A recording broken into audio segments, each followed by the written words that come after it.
خب ہمیں جو موضوع دیا گیا کہ انشاءاللہ 2-3 کلاس میں ہم اس کو کور کریں گے کہ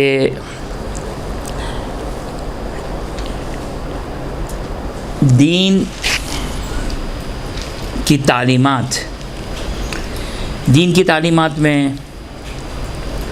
جو ہے وہ ایک واسٹ موضوع ہے یہ، اور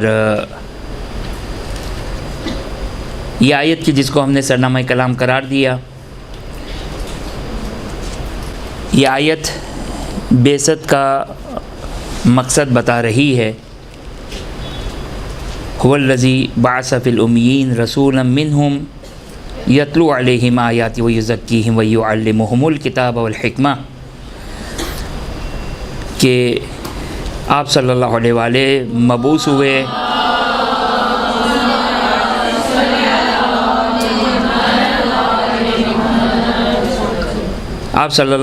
مبعوث ہوئے اور تاکہ آیات کی تلاوت کریں، تزکیہ نفس کریں اور ان آیات کی تعلیم دیں۔ یہ کل دین یہی ہے ہمارا۔ 3 بنیادی چیزیں ہیں۔ دیکھیں، یہ حدیث جو بہت زیادہ استعمال کی جاتی ہے، اب لفظ میں نے استعمال کہا، یہ اگرچہ صحیح کہا، لیکن کہ اطلب العلم من المہد الی اللحد مثلا، یا العلم فریض، کیا اسی طریقے کی حدیث ہے کہ علی کل مسلم و مسلمہ۔ خوب، اب یہ ہر اسکول، ہر انسٹیٹیوٹ اپنے انسٹیٹیوٹ کے باہر اس حدیث کو لگاتا ہے، لکھتا ہے۔ علم، کون سا علم؟ کون سا علم ہے کہ جس کو واجب قرار دیا جا رہا ہے، جس کو من المہد الی اللحد، گہوارے سے لے کر قبر تک انسان تحصیل علم کو حاصل کرے؟ وہ کون سا علم ہے؟ دیکھیں، دنیاوی علوم، اسکول، کالج، یونیورسٹی، یہ علم اپنے مقام پر ایک ثانوی حیثیت ہے، اس کی ضروری ہے، ظاہر ہے اس دنیا میں رہنے کے لیے، اور بالخصوص مومنین کے اعتبار سے۔ اور جیسا کہ مشہور ہے کہ آغا سیستانی کے پاس بھی جو افراد جو مومنین ملاقات کے لیے جاتے ہیں تو وہ نوجوانوں سے یہ نصیحت کرتے ہیں، لیکن اب اس آغا سیستانی کی اس نصیحت کا کیا مطلب ہے، فی الحال ہم اس موضوع پر گفتگو نہیں کرنا چاہتے ہیں۔ لیکن یہ ثانوی کس کو کہتے ہیں؟ سیکنڈری کو کیا؟ سیکنڈری یعنی کیا مطلب؟ یعنی یہ در حقیقت انسان کا کمال نہیں ہے۔ انسان کا کمال کہ جس کو ان احادیث میں بیان کیا گیا، یا مثلا آپ کی خدمت میں چند روایات کو آپ کی خدمت میں بیان کروں کہ مثلا پانچویں امام سلام اللہ علیہ سے روایت ہے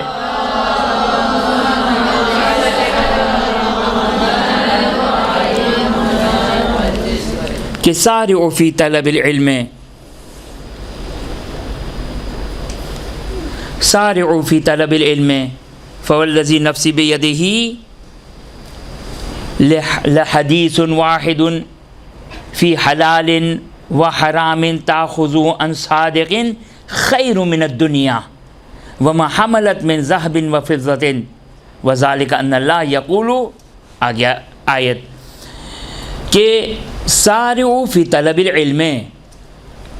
اب یہاں پر طلب علم کو امام معصوم امپلیمنٹ کر رہے ہیں، بیان کر رہے ہیں۔ یہاں طلب علم سے مراد کیا ہے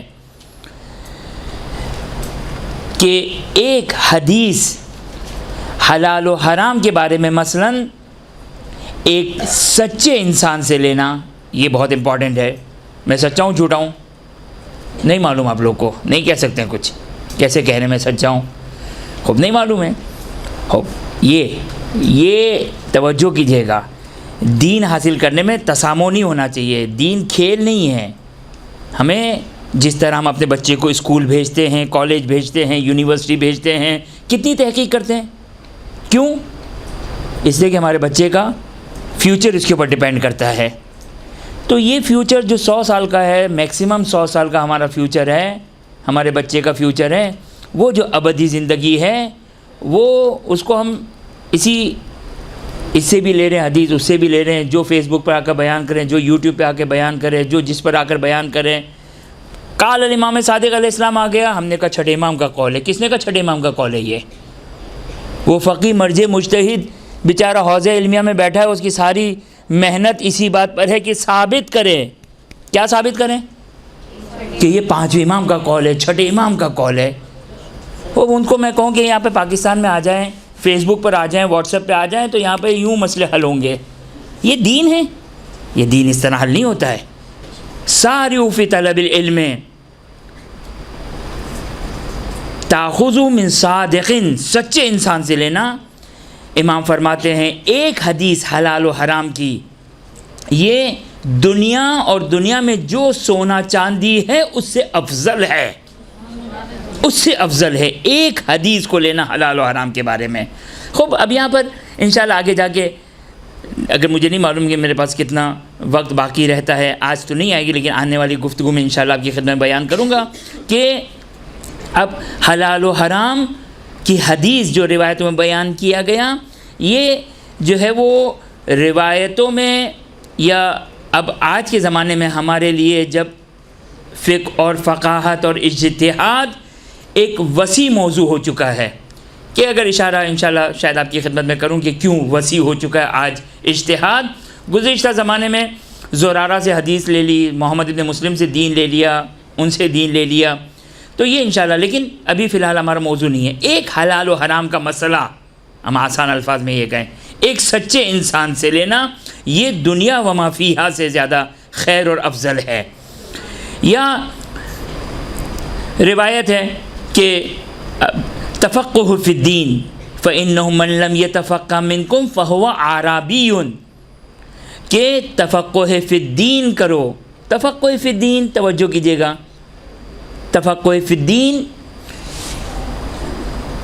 ہم دیکھیں بہت ساری چیزیں ہیں کہ ہماری اصلاح ہونی چاہیے، ہمیں سنجیدہ ہونا پڑے گا.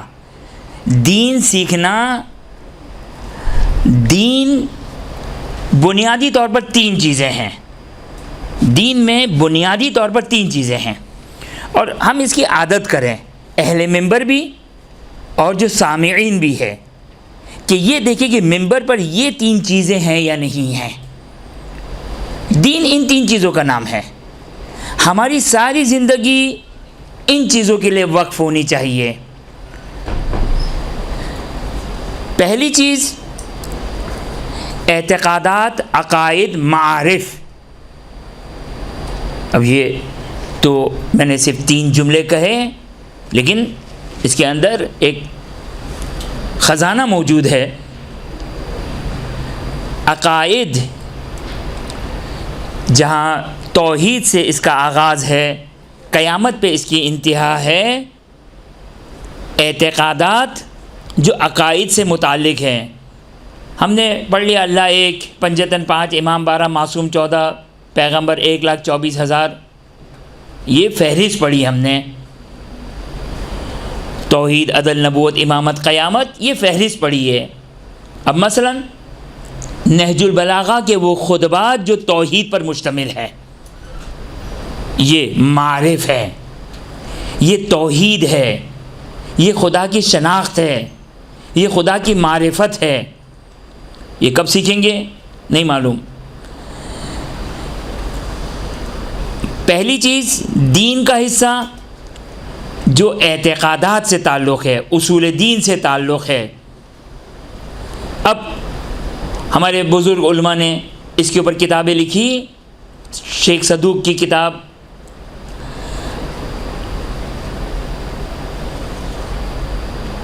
علامہ ہلی کی کتاب، سید مرتضیٰ کی اعتقادات کے اوپر کتاب، اور بھی جن بزرگان نے اعتقادات کے اوپر، شیخ مظفر نے کتاب لکھی، جن بزرگان، یا علامہ مجلسی کی حق الیقین، کہ اس کا حسن یہ ہے کہ یہ روایات کے اوپر مشتمل کتاب ہے، روایات کے اوپر مشتمل کتاب ہے، اچھی کتاب ہے حق الیقین، اردو میں بھی اس کا ترجمہ ہے، زخیم بھی اچھی خاصی زخیم ہے کتاب، ایک جلد ہے ظاہراً، یعنی فارسی میں ایک جلد ہے، اپنی معلوم اردو میں اس کو کتنے جلد پر اس کو بنایا ہے نہیں معلوم ہے، لیکن یہ کہ یہ اعتقادات، اس کے لیے انسان اپنی زندگی کو وقف کرے۔ دوسری چیز اخلاق، یہ ایک وسیع موضوع ہے اخلاق، اور تیسری چیز ہے حلال و حرام۔ صدق اللہ العلی العظیم۔ یہ تین چیزیں ہیں آپ کے دین میں، یہ اصل تین چیزیں ہیں، اعتقادات، اخلاق، حلال و حرام۔ اب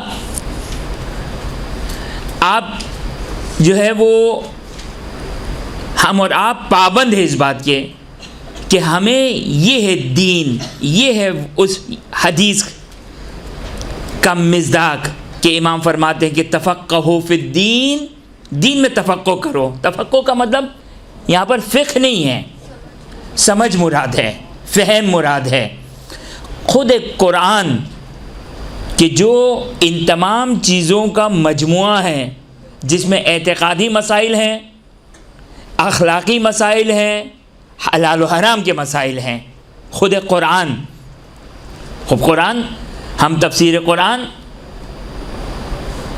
درس عام طور پر قرآن کی تفسیر کا درس نہیں ہوتا ہے، جو قرآن کی تفسیر عام طور پر دی جاتی ہے وہ قرآن کی در حقیقت تفسیر نہیں ہے، وہ ایک قرآن کی آیت لی، اس میں ادھر سے ایک واقعہ لیا، ادھر سے ایک واقعہ لیا، اور مثال کے طور پر غیبت کی ایک آیت لے لی اور غیبت کے اوپر جو کہ ہم نے تقریر کر دی، تو یہ نہیں ہے کہ یہ سورہ حجرات کی تفسیر ہو گئی، نہیں، خود قرآن کی ایک ایک آیت کو سمجھنا، ایک ایک لفظ کو سمجھنا، ایک ایک کلمے کو سمجھنا، ایک ایک ورڈ کو سمجھنا، یہ ہے قرآن کی تفسیر۔ کہ ہم عادی نہیں ہیں، بالخصوص ممبر پر ہم عادی نہیں ہیں مشکل گفتگو سننے کے، ہمیں چاہیے کہ کوئی بہت ہی آسان گفتگو ہو، زیادہ مشکل گفتگو نہ ہو۔ اللہ یہ حال صحیح ہے، ممبر کے اپنے کچھ تقاضے ہیں، لیکن مسئلہ پرابلم یہ ہے کہ اگر ممبر کے اپنے تقاضے ہیں تو بالکل ان تقاضوں کو پورا کرنا چاہیے، اور تقاضے پورے ہوئے ہیں ممبر کے، لیکن یہ توقع کرنا، یہ ایکسپیکٹیشن ہونی کہ اب ہم نے مثال کے طور پر جو وہ ممبر سن لیا تو اب ہم دین حاصل کرنے سے بے نیاز ہو گئے، یہ غلط توقع ہے۔ کیونکہ جب ممبر کے اپنے تقاضے ہم نے بنا لیے ہیں، ممبر کے اپنے تقاضے ہیں، ممبر کی مجالس، اب میں مردوں کے حوالے سے بات کر رہا ہوں، خواتین میں بہرحال نسبتاً میرا خیال ہے کہ بہرحال گفتگو مختلف ہوا کرتی ہے، لیکن مردوں کے حساب سے جو مردوں کا ممبر ہے، صحیح ہے، اس کے اپنے تقاضے بھی ہیں، صحیح ہے، اسی انداز سے گفتگو ہوتی ہے، ہوتی رہے، کوئی مذائقہ نہیں ہے، لیکن یہ توقع کرنا کہ جو ہم نے 10 دن 2 مہینے 8 دن اگر ممبر سن لیا تو ہم نے تفقہ فی الدین کر لیا، ہم نے اپنی ذمہ داری پوری کر لی، ہم 40 سال سے ممبر سن رہے ہیں 2 مہینے 8 دن، اگرچہ 2 مہینے 8 دن تو کہنے والی بات ہے، ورنہ شروع کے 10 دن مجلسوں میں رش ہوتا ہے، اس کے بعد مناسبتوں پہ رش ہوتا ہے، اور اس کے بعد جو وہ مجلس پڑھنے والا ہوتا ہے اور سامنے 10 12 15 20 25 جو جیسا اہل ممبر ہو، تو یہ تفقہ فی الدین نہیں ہے، تفقہ فی الدین اس سے وسیع تر ہے، اس سے زیادہ ہے، بہت زیادہ ہے۔ لہٰذا فقط ہم یہ کہیں کہ ہم نے 2 مہینے 8 دن عزاداری کی، بہت نیک کام کیا، انصافاً بہت نیک کام کیا، ہم نے انشاءاللہ العزیز حق مودت کو ادا کیا، ہم نے حق محمد و آل محمد جو روایات بیان کرتی ہے وہ گریا کر کے وہ ادا کیا، لیکن شریعت دین حاصل کرنا، دین حاصل کرنے کی ذمہ داری اپنی جگہ پر باقی رہے گی، تفقہ فی الدین کی ذمہ داری باقی رہے گی۔ لہذا امام فرماتے ہیں تفقہ فی الدین فإنہ من لم یتفقہ منکم فہو اعرابی۔ اب یہ ایک مسئلہ ہے کہ میں اس کو فی الحال اس ونڈو کو نہیں کھولنا چاہتا ہوں کہ اگر کوئی شخص تفقہ فی الدین نہیں کرتا وہ اعرابی ہے۔ اعرابی کسے کہتے ہیں؟ وہ بدو عرب. بدو کون ہوتا ہے؟ بدو جو انسیولائز، جاہل. اصل تو اس کی جو اصل چیز ہے اس کی حقیقت کو بنانے والی اس کی جہالت ہے، جو عربی بنا رہی ہے. جہالت کیا کہا؟ من لم یتفقہ، اگر کوئی تفقہ نہیں کرتا وہ جاہل ہے، چاہے کتنا بڑا انجینئر کیوں نہ ہو، چاہے کتنا بڑا ڈاکٹر کیوں نہ ہو، چاہے کتنا سویلائز پرسن کیوں نہ ہو.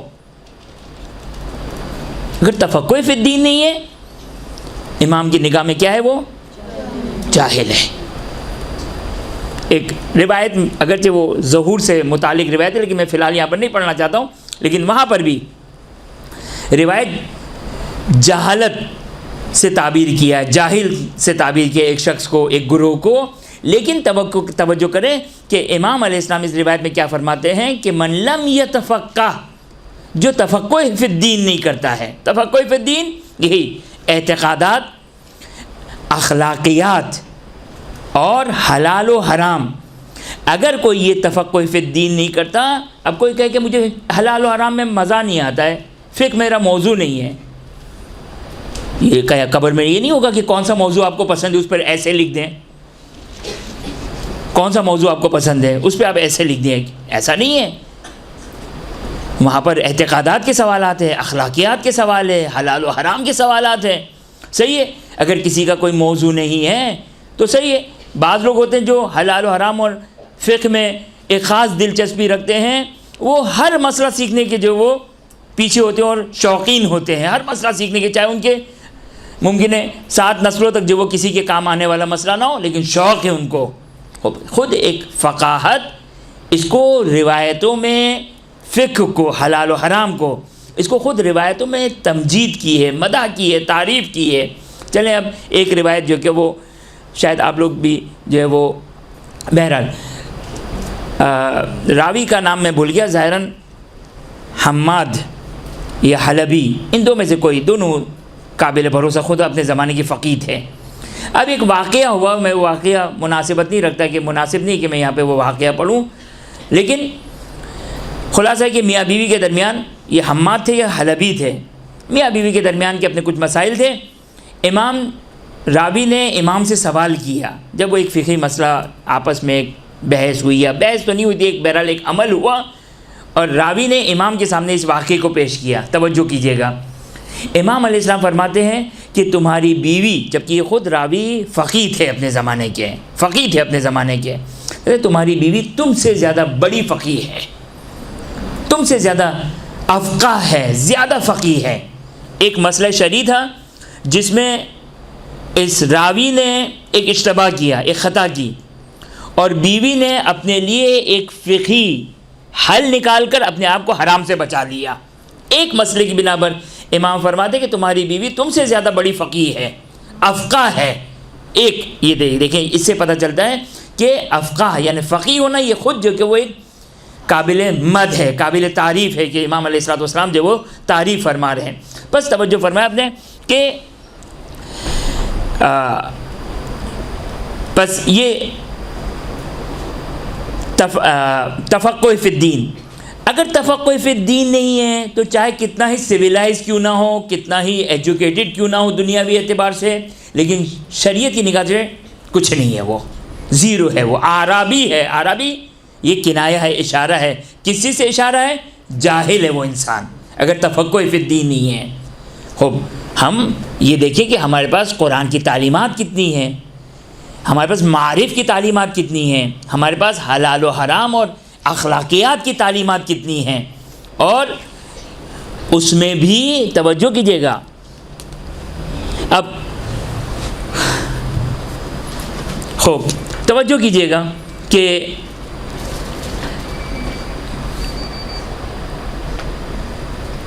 تفقہ ایک خاص دین میں ڈیپتھ کو کہتے ہیں. ویسے تفقہ کا مطلب کیا ہے؟ سمجھنا کسی چیز کو. خوب، ایک روایت میں آپ کی خدمت میں بیان کروں، یہ اپنے اندر ایجاد کریں. دیکھیں مجھے وہ روایت ایز اٹ از یاد ہے یا نہیں کہ درایت و روایت خیر من الف روایت، بلکہ اس سے پہلے کا جملہ امام علیہ السلام فرماتے ہیں اعرفوا منازل الشیعہ بمعرفت الروایہ. مفہوم ہے، نقل بالمعنی کر رہا ہوں میں کہ امام علیہ السلام کیا فرماتے ہیں. امام علیہ السلام فرماتے ہیں کہ ہمارے شیعوں کی منزلت، ہمارے شیعوں کا مقام کس چیز سے پہچانو؟ کیا چیز، کرائٹیریا کیا چیز ہے؟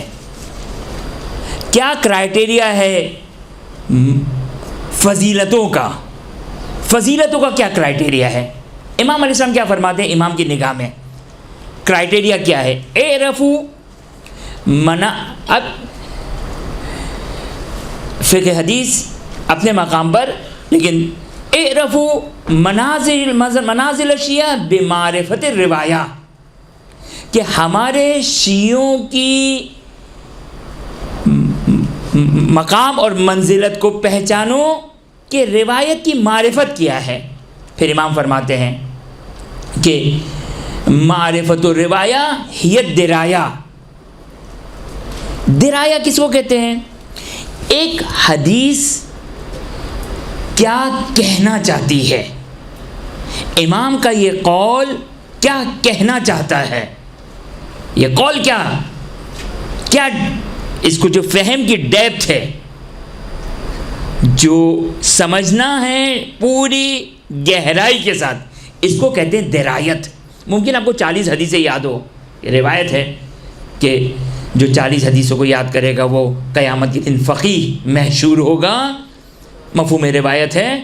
تو یہ روایت ہے. ممکن ہے کسی کو اصول کافی یاد ہو، ممکن ہے کسی کو کتب اربعہ یاد ہو، ممکن ہے کسی کو قرآن یاد ہو، ممکن ہے کسی کو نہج البلاغہ یاد ہو، لیکن امام علیہ السلام یہ نہیں فرما رہے. امام علیہ السلام فرماتے ہیں، توجہ کریں، امام علیہ السلام فرماتے ہیں کہ ہمارے شیعوں کے اگر مقام کو پہچانے اعرفوا منازل الشیعہ بمعرفت الروایہ، کہ روایت کی ڈیپتھ کتنی ہے، روایت کی معرفت کتنی ہے. اس کے بعد امام فرماتے ہیں کہ درایت و روایت خیر من الف روایت، کہ ایک روایت کی فہم، ایک روایت کی درایت، ایک روایت کی سمجھ، ایک روایت کا تفقہ، ایک روایت کی معرفت 1000 روایتوں سے افضل ہے. ایک روایت کی. حوزہ علمیہ کیا سکھاتا ہے؟ میں یہاں پر ایک جملہ کہہ دوں حاشیے میں. حوزہ علمیہ کیا سکھاتا ہے؟ نہج البلاغہ یاد نہیں کرواتا ہے حوزہ علمیہ. حوزہ علمیہ قرآن حفظ نہیں کرواتا ہے، یہ حوزہ علمیہ کا کام نہیں ہے. حوزہ علمیہ کتب اربعہ یاد نہیں کرواتا ہے، حوزہ علمیہ بحار الانوار یاد نہیں کرواتا ہے. حوزہ علمیہ کا ہم و غم کیا ہے؟ درایت سکھانا. یہ جو درس خارج ہے نا، کہ بعض طالب علم آتے ہیں وہاں سے جو جلدی آ جاتے ہیں، ان کو سمجھ میں نہیں آتا کہ حوزہ علمیہ نے کیا دیا، تو وہ آ کے شکوہ کرتے کہ ہمیں حوزہ علمیہ نے کچھ نہیں سکھایا. وہ سمجھتے کہ حوزہ علمیہ میں جائیں گے تو ہم کو تفسیر سکھائیں گے، ہم کو حدیث یاد کروائیں گے، تاکہ ہمارا ممبر جو کہ وہ ہم تو ممبر، ہماری تو فہم ہی، ہماری سوچ، ہماری حد اور حدود، ہماری ابتدا ممبر، ہماری انتہا ممبر. ممبر کیا ہے؟ ممبر ایک ذریعہ ہے، یہ بات کا مرحلہ ہے. پہلے میں خود اپنے آپ کو متفقہ بنا دوں، فقیہ بنا دوں. قیامت میں یہ ہوگا یقینی طور پر. دیکھیں، عالم اور عالم کے بعد کی ذمہ داری ہے تبلیغ اور امر المعروف و نہی عن المنکر. ہم تو جاتے ہی حوزہ علمیہ میں اس لیے کہ فلاں ممبری کو دیکھا بڑا اچھا ممبر ہے، بڑا اچھا ممبری ہے، 1000 لوگ سنتے ہیں. یہ جب اس سوچ کے ساتھ ہم حوزہ علمیہ میں جائیں گے تو سوائے بربادی کے یاد رکھیے گا کچھ نہیں ہے. خسرت دنیا والآخرہ. یہ اگر ہم ممبر کو سوچ کر حوزہ علمیہ میں جائیں کہ بھائی یہ نشتر کا ممبر، وہ فلاں کا ممبر، یہ ممبر، وہ ممبر، ہم بھی ممبر سے ہی پہچانتے ہیں کون بڑا مولوی. یہ ممبر کرائٹیریا نہیں ہے. صحیح ہے، جنہوں نے خدمت کا مرکز ہے ممبر، یقینی طور پر جو وہ بہترین خدمت کا مرکز ہو سکتا ہے، اور بہرحال ایک حد تک ہے. لیکن اصل یہ نہیں ہے. اصل یہ کہ بابا ہم دین کو حاصل کریں، دین کو سمجھیں، تفقہ فی الدین کریں. ہم کیا مجھے دکھا دیں، یہ سیکنڈری مسئلہ ہے، یہ بات کا مسئلہ ہے. اگرچہ روایتوں میں بیان کیا روایتوں میں بیان کیا کہ جو علماء اب اس کے انڈر میں آنا چاہیے، اس امبریلا میں آنا چاہیے، یہ کہ روایت میں آیا کہ مثال کے طور جو علماء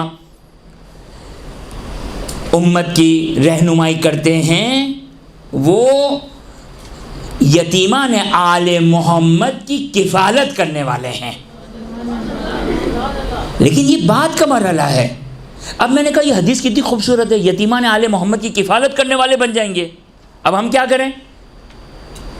تفقہ فی الدین نہیں کیا، آ کے ممبر پر آ کر ہم نے کہا بھائی ہم تو جو یہ کوئی یتیم خانہ تھوڑی کوئی کھولا ہوا ہے. 2 آیت یاد کر لی، 2 آیت یاد کر لی، 2 حدیث یاد کر لی، 2 مسئلے فقہی بیان کر لیے، اب ممبر پہ بیٹھ جائیں. ممبر بیٹھنا ایک ذمہ داری کا نام ہے، ایک شرعی ذمہ داری ہے ممبر پہ بیٹھنا. وہ ممبر پہ بیٹھے جو کل دین نہیں تو کم از کم ایک دین کا ایک بڑا حصہ اس کے لیے دین کے مسائل حل شدہ ہوں، دین کے بڑے مسائل اس کے لیے حل شدہ ہوں. ایک اکثر مسائل دین، اعتقادات، اخلاقیات اور فقہ کے مسائل حل ہو، وہ ممبر پہ بیٹھے. ایک فقیہ اور مجتہد اگر ممبر پہ بیٹھے تو بات ہی کیا ہے. فقیہ اور مجتہد بیٹھیں. ہم نے کیا کہا؟ ہم نے کہا بھائی اتنے فضائل ہیں، قیامت میں یہ اجر ہے، یہ ثواب ہے. کہیں ایسا نہ ہو کہ میری گردن پل بن جائے، لوگ تو جنت میں چلے جائیں، میں جہنم میں گر جاؤں. یہ حدیث کہ یتیمان آل محمد کی کفالت کرنے والے علماء، بس علماء کو ہم نے ہٹا دیا، عبائے علماء پہن لیا. یہ امامہ علم نہیں دیتا ہے، ہاں یہ عبا اوڑھنے سے علم نہیں آتا ہے. علم کے لیے پڑھنا پڑتا ہے. بس کون سی حدیث سنا رہا تھا نہیں معلوم مجھے، نہیں یتیمانے والے تو سنا دی میں نے، اتنی آتی تھی مجھے فی الحال.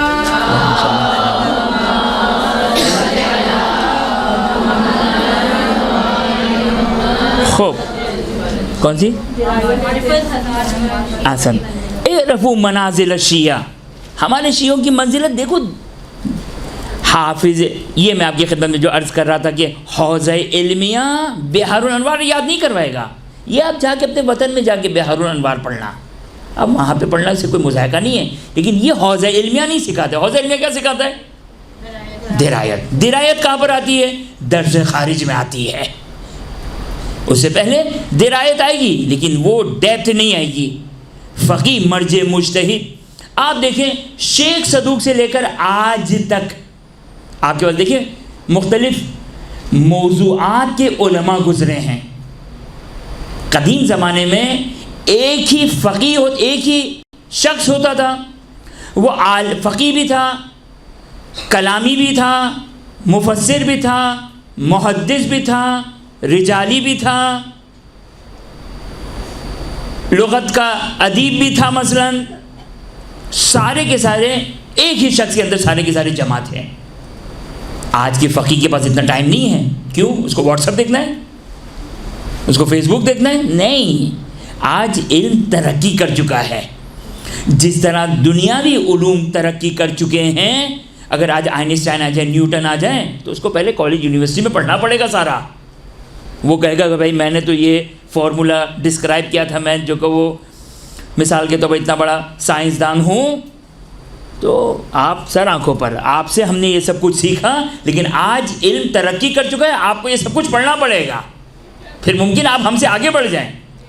اسی طرح اگر شیخ، معذرت کے ساتھ میں جسارت نہیں کرنا چاہتا ہوں ان بزرگان کی شان میں کہ اگر آج شیخ طوسی آ جائے، اگر آج شیخ صدوق آ جائے، اگر آج سید مرتضیٰ آ جائے رضوان اللہ تعالیٰ علیہم، اگر یہ لوگ نہ ہوتے تو آج ہمارے پاس دین کی الف بے نہ ہوتی، تشیع کی الف بے نہ ہوتی، اگر یہ بزرگان نہ ہوتے. لیکن آج علوم ترقی کر گئے، بالخصوص بلکہ ہر علم، چاہے کلامی گفتگو لے لیں، چاہے حلال و حرام اور فقہ کی گفتگو لے لیں.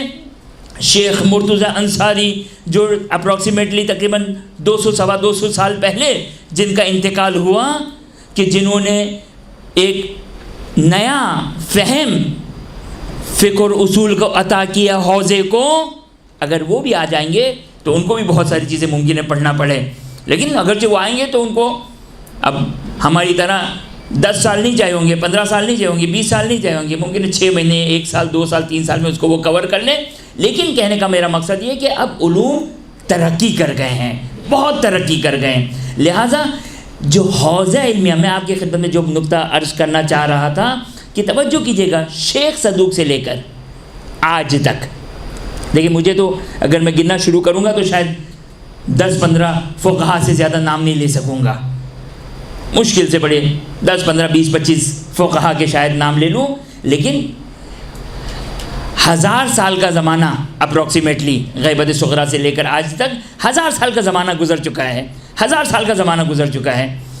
اب ہم ابتدا کرتے ہیں شیخ صدوق سے، اور شیخ صدوق سے پہلے بزرگان موجود تھے، لیکن ہم شیخ صدوق سے شروع کرتے ہیں. شیخ صدوق، شیخ طوسی، سید مرتضیٰ، شیخ مفید، یہ سارے بزرگان، ان میں جو اہم ترین خصوصیت تھی وہ کیا تھی؟ فقاہت کی تھی. فقیہ تھے یہ، اپنے زمانے کے فقیہ تھے.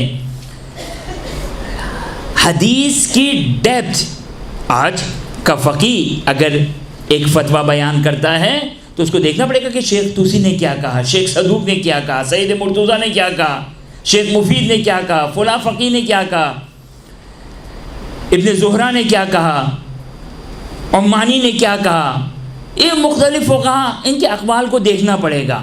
آج کا فقیہ نہیں بن سکتا جب تک ان کے اقوال اور ان کی ریسرچ کو اور ان کے نظریے کو نہ دیکھیں، ان کی ڈیپتھ کو نہ دیکھیں. اسی لیے توجہ کریں، کیوں آج کا فقیہ اتنا اسٹرانگ ہو گیا؟ 2+2 4 بات ہے. شیخ صدوق تنہا تھے، شیخ مفید تنہا تھے، سید مرتضیٰ تنہا تھے. آج کا فقیہ 1000 سال کے فقہا کی افکار ان کے ساتھ ہے، تو ایک فکر زیادہ اسٹرانگ ہوئی ہے 1000 سال کے فقہا کے ساتھ. واضح ہے یہ 2+2 4 ہے یہ. لہٰذا ہم یہ کہتے ہیں کہ آج فقاہت اتنی ترقی کر گئی کہ مثال کے طور پر میں ایک ایگزامپل دے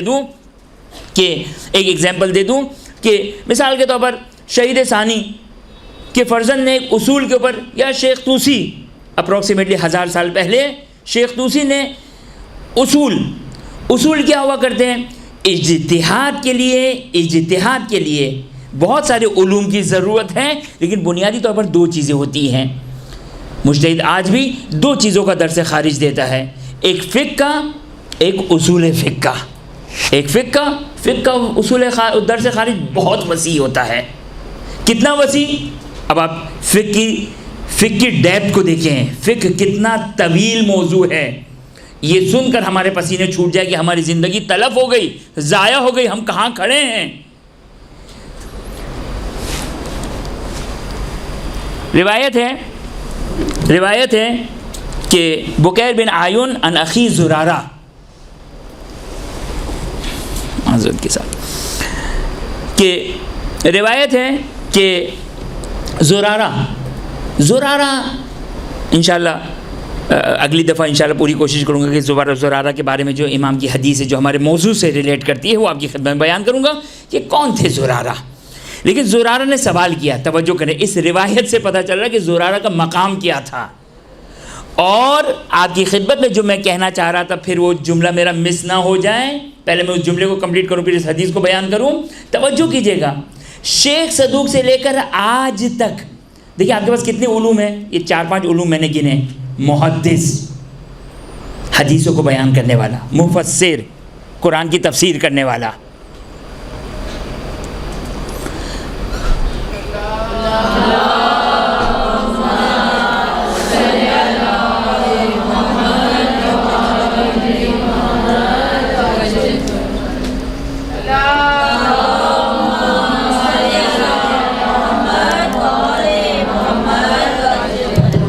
خوب دیکھیں مختلف علوم ہیں.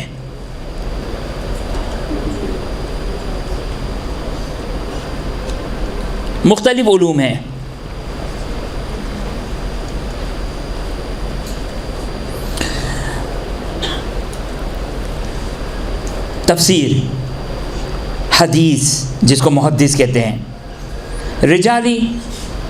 اچھا، رجال یہ کوئی ایسا موضوع نہیں ہے جس کے لیے انسان اپنی زندگی کو پوری وقف کر دے.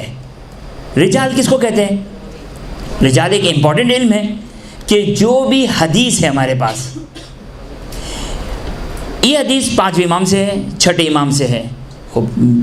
میرے کان میں تو 5ویں امام نے نہیں ارشاد فرمائی، مجھے تو نہیں معلوم.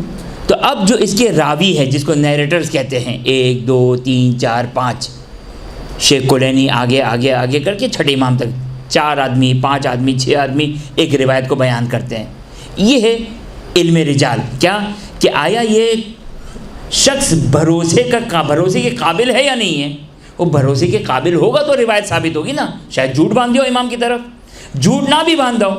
ایک بات بڑی اچھی ہمارے استاد نے کہی، آج ہی میں نے سنی، کہ کہا کہ ہمیشہ ضروری نہیں ہو کہ اگر کوئی راوی اگر معتبر نہیں ہے تو جھوٹا ہے. اگر کوئی راوی معتبر نہیں ہے تو جھوٹا ہے، نہیں، ایسا نہیں ہوتا ہے. 3 قسم کے لوگ ہوتے ہیں. ایک ہوتا ہے معتبر انسان، ایک ہوتا ہے جھوٹا انسان. ایک کون ہوتا ہے؟ جو عام عوام ہوا کرتی ہے. عام عوام کیا ہوتی ہے؟ نہ جھوٹی ہوتی نہ معتبر ہوتی. معذرت کے ساتھ کیا ہوتی ہے؟ وہ عام عوام ہوتی ہے. لیکن عام عوام کیا ہوتی ہے؟ وہ نہ جھوٹی ہوتی ہے نہ معتبر ہوتی ہے. لیکن وہ لوگ کیا ہوتے ہیں؟ وہ ہوتے ہیں کہ جو یہاں سے سنا مظنونات، ایک بات سنی، کہا کہ ایسا ہو گیا.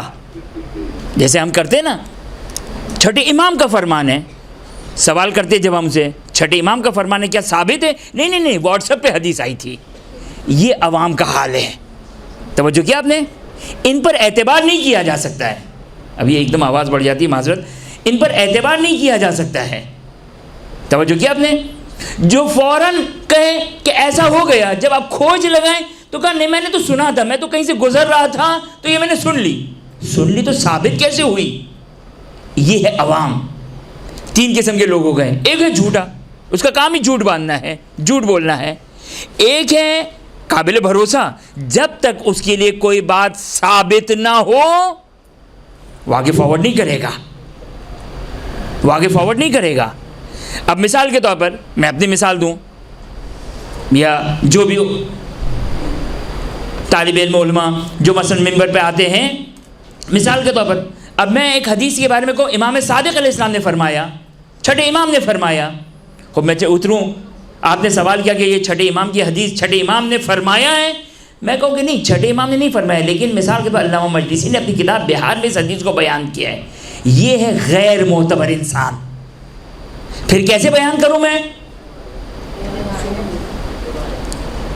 کیسے بیان کروں؟ توجہ کیجیے گا. کیسے بیان کروں؟ میں بیان کروں کہ علامہ مجلسی نے اس حدیث کو کتاب میں بیان کیا ہے. یہ ہے قابل بھروسہ انسان.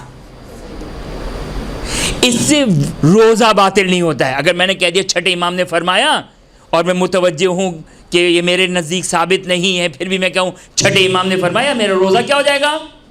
باطل ہو جائے گا. 6ٹھے امام کی طرف ایک نسبت دے رہا ہوں جس کے بارے میں مجھے نہیں معلوم ہے کہ آیا 6ٹھے امام کا یہ فرمان ہے یا فرمان نہیں ہے. یہ غیر معتبر انسان.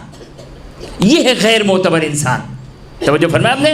بس 3 قسم کے لوگ ہیں. عوام کیا ہوتی ہے؟ 90%. اب معاف کر دے عوام مجھے، انشاءاللہ خدا آپ کو معاف کرے، مجھے آپ معاف کر دیں.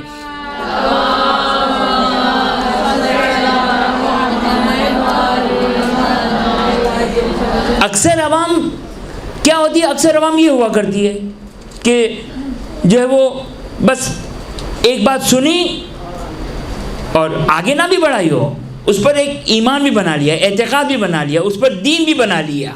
ابھی ایک عام عوام ہے، یہ لاپرواہی ہے. یہ قابل بھروسہ کون ہوتا ہے؟ اب ہم دیکھیں کہ آیا ہم اپنے آپ کو چیک کریں ہم قابل بھروسہ ہیں یا نہیں ہیں. اب علم رجال، چلے اب یہ بحث علم رجال سے نکلی تھی. علم رجال آ کر کیا کرتا ہے؟ کون قابل بھروسہ ہے کون قابل بھروسہ نہیں، تاکہ 6ٹھے امام کا فرمان ثابت ہو. 6ٹھے امام کا فرمان جب تک ثابت نہیں ہوگا دین کیسے حاصل ہوگا؟ کیسے پتہ چلے گا کہ دین آل محمد علیہ السلام کیا ہے؟ نہیں پتہ چلے گا اس کے بغیر. بس یہ سارے علوم ہیں، حدیث، تفسیر، رجال، کلام. اب فلسفہ یہ بھی ایک آلہ ہے. دیکھیے بعض علوم، توجہ کیجیے گا، بعض علوم جو آل محمد کے علوم ہیں، آل محمد علیہ السلام کے علوم ہیں.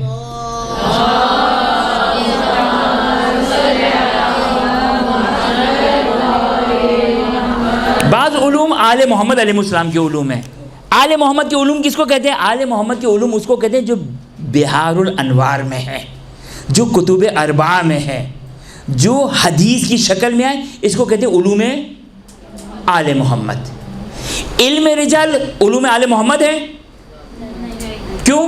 اس سے آپ علوم آل محمد تک پہنچتے ہیں. توجہ کیا آپ نے؟ لہٰذا علم رجال آل محمد کا علم نہیں ہے. فلسفہ بھی اسی طریقے سے ہے. فلسفہ ایک ذریعہ ہے. فلسفہ ایک ذریعہ ہے، وہ بھی دین کا ایک چند % بات سمجھنے میں کام آتا ہے فلسفہ. تو فلسفہ علوم آل محمد میں نہیں ہے. حدیث علوم آل محمد ہے. تفسیر خدا آل محمد علیہ السلام، اب جو بھی آپ اس کو تعبیر کریں، یہ ساری چیزیں، یہ مختلف علوم میں نے آپ کے سامنے شمار کیے. 2 علم باقی رہ گئے. ایک لغت، لینگویج، یہ بھی علوم آل محمد ہے نہیں. اس کے ذریعے سے ہم علوم آل محمد تک پہنچتے ہیں. اسی طرح اصول فقہ. اصول فقہ کسے کہتے ہیں؟ اصول فقہ بھی فلسفے کی طرح ہے، اگرچہ بہت زیادہ فرق ہے کہ فلسفے کا دخل علوم آل محمد کو سمجھنے کے لیے انتہائی قلیل ہے، جبکہ اصول فقہ اگر کوئی فقی اصول فقہ اگر نہیں جانتا، زیرو ہے، فقی نہیں بنے گا وہ. توجہ کیا آپ نے؟ اتنا امپورٹنٹ ہے اصول فقہ. اگر کوئی فقی اگر اصول فقہ نہیں جانتا ہے، اصول بیسکس، فقہ کے بیسکس، فقہ کے رولز کہ تزاحم ہو جائے تو کیا ہو جائے، استصحاب کسے کہتے ہیں. ہم نے تو 4 نام سیکھے ہیں، ہم سمجھے یہ 4 چیزیں ہی ہیں اصول فقہ میں. اصالۃ البراءت ہو، استصحاب ہو، تخیر ہو، علم اجمالی اور قاعدہ احتیاط. ہم سمجھے کہ یہ 4 ہی ہے. اصول فقہ ایک تفصیلی موضوع ہے. لیکن یہ بھی کیا ہے؟ یہ بھی کہ جس کے بغیر فقیہ مجتہد نہیں بن سکتا ہے. یہ جو علم اصول ہے، یہ بھی در حقیقت سبب ہے علوم آل محمد کو سمجھنے کے لیے. اور اس کے بعد ایک اہم ترین علم باقی رہ جاتا ہے، علم کلام اور علم فقہ. علم کلام اور علم فقہ، یہ مختلف علوم ہو گئے. صحیح سمجھ میں آ گئی میری بات؟ محدث، مفسر، رجالی، کلامی، فلسفی، اصولی، فقیہ. یہ ہر اس شخص کا نام لیا میں نے جو جس علم سے ریلیٹ کرتے ہیں. مفسر تفسیر کرنے والا، محدث، فلسفی، رجالی، اصولی، فقیہ، کلامی جو علم کلام اعتقادات سے گفتگو کرنے والا ہے. اب یہ نقطہ میں آپ کی خدمت میں بیان کرنے جا رہا تھا، توجہ کیجیے گا. 1000 سال سے آپ تشیع کی ذمہ داری یا آپ تشیع کا جو بوجھ ہے کس کے کندھوں پر ہے؟ فقیہ کے کندھوں پر ہے. فقیہ کے کندھوں پر ہے. یہ دیکھیں آج آپ 200 سال پہلے چلیں بہت پہلے جاتے ہم شیخ مفید کے زمانے میں، تو شیخ مفید، شیخ صدوق، شیخ توسی، ایک ہی انسان میں سارے علوم حاصل کرنے کا ٹائم تھا ان کے پاس. آج کا جو فقیہ ہے وہ ہر فیلڈ کا ماہر نہیں ہے. ایسا نہیں کہ آج کا جو مرجع اس کو قرآن، نعوذ باللہ من ذالک، تفسیر نہیں پڑھی اس نے کلام نہیں پڑھا، نہیں، ہم سے زیادہ ہی پڑھا ہے، بہت پڑھا ہے، لیکن اس کی اسپیشلٹی کس چیز میں؟ فقہ کے اندر ہے. اور آپ دیکھیں کہ حوضہ علمیہ کی چھٹی ہوتی ہے، حوضہ علمیہ احتجاج کرتا ہے، حوضہ علمیہ درس منعقد کرتا ہے، حوضہ علمیہ آج کھلا ہے، حوضہ علمیہ آج بند ہے. یہ کون اناؤنس کرتا ہے؟ یہ فقیہ کے ہاتھ میں ہوتا ہے. یہ فقہا جو درس خارج دے رہے ہوتے ہیں، اصل درس خارج عام طور پر حوضہ علمیہ میں جو درس کی جو رونق ہے وہ فقیہ ہے، وہ مرجع ہے، وہ مجتہد ہے. اب ایک مجتہد تو نہیں ہے. حوض علمیہ کم میں ممکن ہے 60 در سے خارج ہوتے ہو، 70 در سے خارج ہوتے ہوں. ہم تو سمجھتے کہ بھئی مثلا یہ ایک فقیہ ہے، یہ ایک فقیہ، ہم نے 2 فقیہ کا نام سنا، 70 در سے خارج ہو رہے ہیں، 70 در سے خارج ہو رہے ہیں. بس توجہ کریں کہ یہ فقاہت آتی ہے. مجتہد کیا کرتا ہے معلوم ہے؟ مجتہد کیا کرتا ہے؟ ایک حدیث لیتا ہے، اس حدیث کو خورچنا شروع کرتا ہے، اس کی تحلیل کرنا، اس کو کہتے ہیں درایت. آپ کو میں ایک جملہ بیان کروں کہ فقیہ کے بارے میں. یہ جو فقیہ بنتا ہے نا مجتہد، ہمارے سامنے تو فقیہ آ گیا. اب مثال کے طور پر میں نے ایک جگہ پر کہا تھا، پتہ نہیں اکثر مومنین کو تو پتہ بھی نہیں ہے، اس سے کہ ہم صرف جس کی تقلید کرتے ہیں صرف اس کو پہچانتے ہیں. صحیح ہے، قیامت میں اس فقیہ کے بارے میں بھی سوال نہیں پوچھا جائے گا، وہ توحید و رسالت و ولایت کے بارے میں سوال کیا جائے گا. یہ نہیں پوچھا جائے گا کہ مثال کے طور پر شیخ انصاری کے اوپر آپ ایمان رکھتے ہو یا نہیں رکھتے ہو.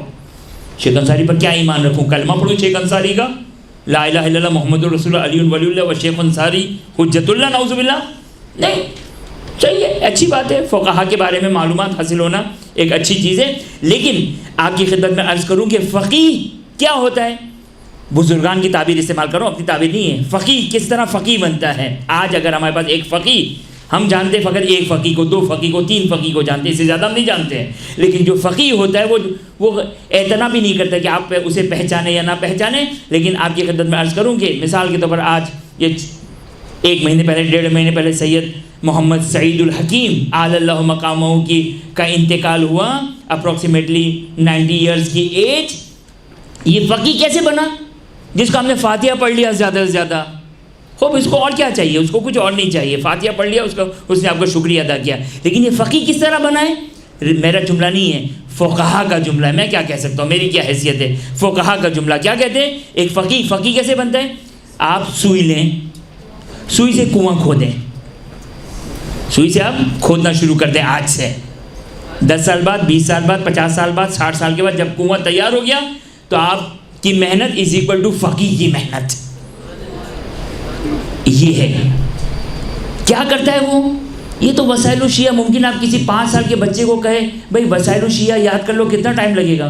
5 سال کے بچے نے کہا کہ میں نے قرآن تو حفظ کر لیا، اب یہ وسائل الشیعہ میں 10 سال میں مثلاً ایسی مثال دے رہا ہوں، مجھے نہیں آئیڈیا کہ کتنے سال میں ہوتا ہے. مثلاً اس نے کہا کہ 5 سال میں پوری وسائل الشیعہ یاد کر لوں گا. اس فقیہ کو وسائل الشیعہ حفظ نہیں ہوگی، لیکن مقام فقیہ بالاتر ہے اس شخص کے جو حافظ وسائل الشیعہ ہے. اس لیے کہ اس کو حفظ ہے. یہ ایک معذرت کے ساتھ ایک آڈیو ہے، یہ وہ اس کے پاس درایت ہے. اور امام نے کیا فرمایا؟ درایت و روایت خیر من 1000 روایت. ایک روایت کی درایت 1000 روایتوں کو یاد کرنے سے زیادہ افضل ہے. یہ آپ کا حوض علمیہ آپ کو یہ دیتا ہے. حوض علمیہ آپ کو یہ دیتا ہے کہ درس خارج انسان درس خارج پڑھتا ہے. اب توجہ کریں، زرارہ کی منزلت کو ذرا دیکھیں. زرارہ کا سوال دیکھیں، کیا کہتے ہیں زرارہ؟ ہم سمجھتے ہیں کہ بھائی ہم نے 2 سال 3 سال مدرسے میں پڑھ لیا، اب ہم جو ہے وہ ممبر پہ آنے کے قابل ہو گئے. خوب توجہ کریں، زرارہ کیا کہتے ہیں؟ زرارہ کہتے ہیں قلت لأبی عبداللہ علیہ السلام، میں نے چھٹے امام سلام اللہ علیہ سے کہا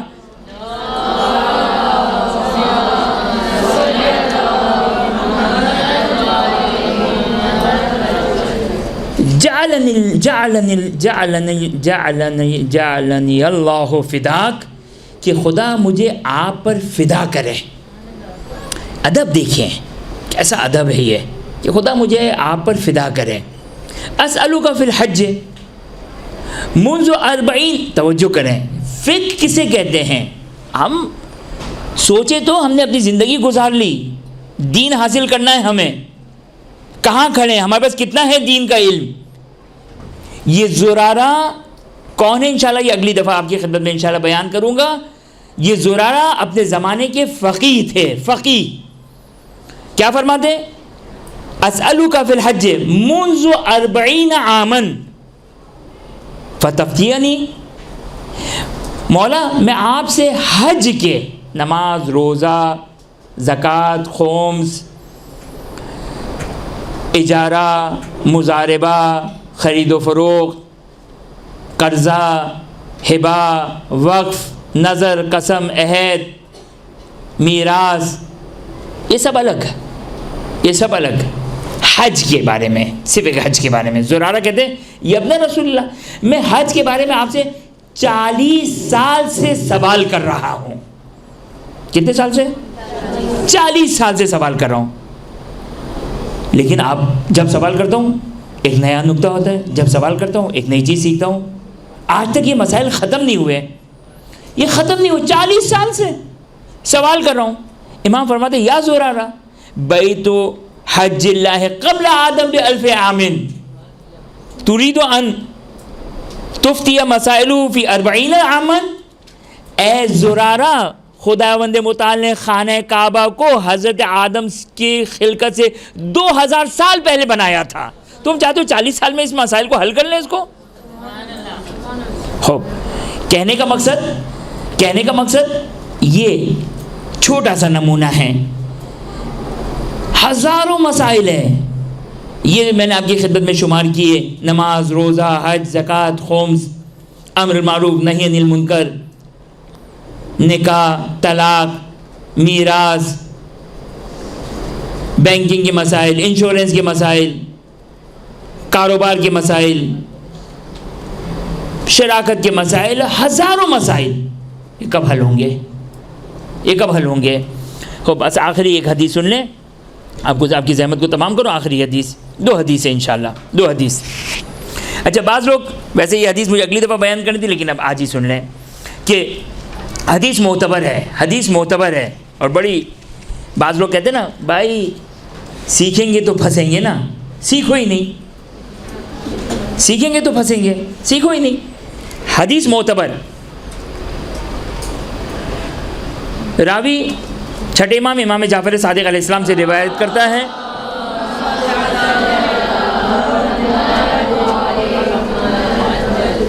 امام سے سوال کرتا ہے، ابن رسول اللہ، اس آیت کے بارے میں واللہ الحجۃ البالغہ۔ اب میں نے اگر اس کی حجت کا معنی اگر بیان کرنا شروع کیا تو اسی میں کافی ٹائم لگ جائے گا۔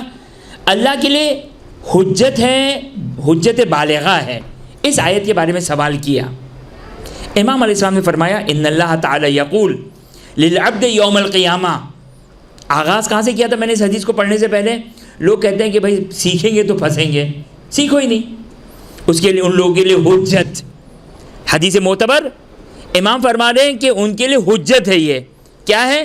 ان اللہ تعالی یقول للعبد یوم القیامہ، جب بندے خدا قیامت کے دن جائے گا تو خدا کہے گا عبدی اکنت عالما فإن قال نعم قال له افلا عملت بما علمت وإن قال كنت جاهلا قال افلا تعلمت حتى تعمل۔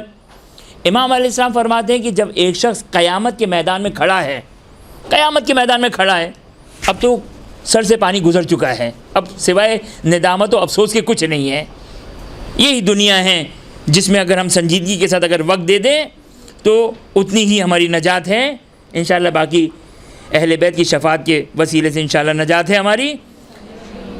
جملہ غلط کہا میں نے، ساری کی ساری نجات ہی انہی کے وسیلے سے اور کچھ نہیں ہے، حقیقت ہے یہ، بغیر کسی مبالغے کے، کوئی میں نے ممبری نکتہ نہیں کہا ہے۔ ان اللہ تعالیٰ یقول للعبد یوم القیامہ عبدی اکنت عالما، اے میرے بندے تو عالم ہے، تو جانتا ہے؟ قال نعم، تو خدا کہے گا افلا عملت بما علمت، جو جانتے تھے اس کے مطابق تم نے کیوں نہیں کیا؟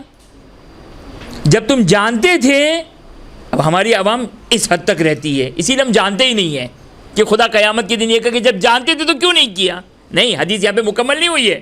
اس کے بعد خدا کہتا ہے وَإِن قَالَ كُنْتُ جَاهِلًا، اگر وہ کہے شخص کہے کہ میں خدا نہیں جانتا تھا تو اس کی جان نہیں چھوٹے گی۔ خدا کہے گا قَالَ لَهُ أَفَلَا تَعَلَّمْتَ، کیوں نہیں سیکھا؟ حَتَّى تَعْمَلْ، یہاں تک کہ تم عمل انجام کرتے تھے۔ امام فرماتے یہ حجت بالغہ، یہ قرآن کی آیت ہے نا، فَلِلَّهِ الْحُجَّةُ الْبَالِغَةُ، یہ ہے حجت بالغہ کہ قیامت کے دن جب انسان جائے گا تو اس کے پاس کوئی ایکسکیوز نہیں ہے، کوئی عذر نہیں ہے۔ اگر اس نے شریعت کے اوپر اگر عمل نہیں کیا، دین پہ اگر عمل نہیں کیا تو نجات نہیں ہے اس کے پاس. پہلا خدا سوال کرے گا جانتے تھے یا نہیں جانتے تھے؟ اگر جانتے تھے تو کیوں عمل نہیں کیا؟ اگر نہیں جانتے تو کیوں نہیں سیکھا؟ کیوں نہیں سیکھا؟ یہ کہنا کہ مجھے تو نہیں معلوم تھا، دنیا میں چل جائے گا، دنیا میں چل جائے گا کہ ممکن ہے اگر والدین کہے یا کوئی بزرگ کہے، کوئی بڑا کہے کہ کیوں نہیں کیا، کہ مجھے نہیں معلوم تھا، چلے ماں باپ نے معاف کر دیا. قیامت میں معافی نہیں ملے گی. جانتے تھے یا نہیں جانتے تھے. اور آخری حدیث سن لیں اور بس آپ کی زحمت کو تمام کرو. ویسے ہی 4 منٹ اوپر ہو گئے، ابھی آ جائیں گے، بلاوا میرا آ جائے گا. خوب تفقہ فی الدین، دین میں تفقہ کریں. فإن الفقہ مفتاح البصیرہ، بصیرہ کہتے دور اندیشی، ہر چیز کی گہرائی کو سمجھنا. وہ تمام العبادہ، اگر تفقہ فی الدین نہیں ہے عبادت کیا ہے؟ ناقص ہے. عبادت کیا ہے؟ تمام العبادہ کیا ہے؟ دین میں فقہ. والسبب الی المنازل الرفیعہ، تفقہ فی الدین، دین میں سمجھنا یہ مرتبے کو انسان کے بلند کرے گا. کثرت نماز نہیں، مفاد الجنان پہ عمل نہیں، یہ بات کا مرحلہ ہے، یہ بات کا مرحلہ ہے. تفقہ فی الدین انسان کے اعمال کو، انسان کو بلندی عطا کرے گی. والرتبہ الجلیلہ فی الدین والدنیا، دنیا اور دین اور دنیا میں اس کا مرتبہ بلند ہوگا. اب اس کے بعد دیکھیں، وفضل الفقیہ علی العابد کفضل الشمس علی الکواکب. ومن لم یتفقہ فی الدین لم یرض اللہ لہ عملا. عجیب ہے واقعا روایت، میں نے بھی اتنے شارٹ ٹائم میں اس حدیث کو اٹھایا. اب چلیں اس کو جلدی سے میں ترجمہ کر دوں. فقیہ، اب ویسے تو فقیہ فقہا کو کہتے ہیں، ہم تو نا امید ہو گئے، اس مقام تک تو نہیں پہنچ سکتے. لیکن ہم جو ہمارے فقہا نے فقہ بیان کی، علوم آل محمد سے، احادیث سے حاصل کر کے ہمیں جو بیان کیا، ہم اس کو سمجھیں. وہ جو میں نے روایت بیان کی تھی، یہ حلبی کی تھی، یہ حماد کی تھی، جن کی بیوی کو کیا کہا تھا کہ تمہاری بیوی تم سے زیادہ بڑی، جبکہ وہ مجتہدہ تو نہیں تھی، وہ تو مجتہدہ نہیں تھی. یعنی وہ جو ان کے شوہر تھے وہ شاگرد امام تھے، شاگرد چھٹے امام کے شاگرد تھے، ان کی بیوی تو نہیں تھی. لیکن امام نے ان کو کہا کہ وہ فقیہ. لہٰذا اگر ہم اس فقاہت کے مقام تک نہیں پہنچ سکتے تو کم از کم رسالہ عملیہ کو حفظ کر سکتے ہیں، اس کو سمجھ سکتے ہیں کہ رسالہ عملیہ میں کیا ہے. اب توجہ کریں کہ کیا فرماتے ہیں، فضل الفقیہ علی العابد، فقیہ کی فضیلت عابد کے اوپر ایسی ہی ہے جیسے سورج کے مقابلے میں باقی ستارے. کتنی روشنی ہوتی ہے، سارے روشنی لیتے ہیں سورج سے. قیامت کے دن، آخری حدیث لیے، میرا وعدہ نہیں تھا اور یہ میں نے وعدہ خلافی کر رہا ہوں، حرام والا وعدہ خلافی نہیں ہے، نہیں اخلاق کے خلاف والا. لیکن توجہ کیجیے گا، قیامت کے دن 2 لوگ آئیں گے، ایک عابد آئے گا، ایک عالم آئے گا. ایک عابد آئے گا، ایک عالم آئے گا. اب عابد بھی معلوم ہونا چاہیے نا کہ کس طرح نماز پڑھنی ہے. وہی اگر غلط نماز پڑھ رہا ہے تو اس کو عابد نہیں کہتے ہیں. اگر وضو صحیح نہیں ہے، بدن نجس ہے، گھر نجس ہے، وضو باطل ہے، نماز باطل ہے، تو اس کو عابد نہیں کہیں گے. عابد کہیں گے جو صحیح نماز پڑھنے والا ہے. عابد آیا قیامت کے دن اور عالم آیا قیامت کے دن. عابد سے کہے گا جاؤ تم جنت میں جاؤ، عالم کو روکا جائے گا تم ٹھہر جاؤ. اچھا ابھی لوگ سمجھیں گے کہ ابھی اس کا حساب کتاب شروع ہوگا کیونکہ علماء تو ایسے ہی بدنام ہے. خدا روکے گا، کہا تم کھڑے رہو اور لوگوں کی شفاعت کرو تم. اس کے بعد جو آخری جملہ ہے اس حدیث کا کیا ہے، توجہ کریں. من لم یتفقہ فی دینہ، خدا توجہ کریں جو تفقہ ہے فی الدین، تفقہ سے مراد حلال و حرام نہیں ہے، حلال و حرام انشاءاللہ اگلی دفعہ ہم دیکھیں گے. تفقہ سے مراد دین کی سمجھ، دین کی سوجھ، سمجھ میں آنا چاہیے کہ دین آل محمد کیا ہے، دین آل محمد کیا ہے. ممبر پہ آنے والا 70 80 90% دین سے آگاہ ہونا چاہیے، 70 80 90% دین سے آگاہ ہونا چاہیے. کیا فرماتے ہیں امام فرماتے ہیں کہ امام فرماتے ہیں کہ من لم یتفقہ فی دینہ، جو دین میں تفقہ نہیں کرتا ہے، لم یرض اللہ لہ عملا، خدا اس کے عمل سے راضی نہیں ہے، خدا اس کے عمل سے راضی نہیں ہے. خداوند متعال ہمیں علوم محمد و آل محمد علیہ السلام حاصل کرنے کی توفیق عطا فرمائے، اس پر عمل کرنے کی توفیق عطا فرمائے. خداوند متعال آخر امام حجت سلام اللہ علیہ کے ظہور میں تعجیل فرمائے، ہمیں ان کے اعوان و انصار میں قرار فرمائے. ربنا تقبل منا انک انت السمیع العلیم.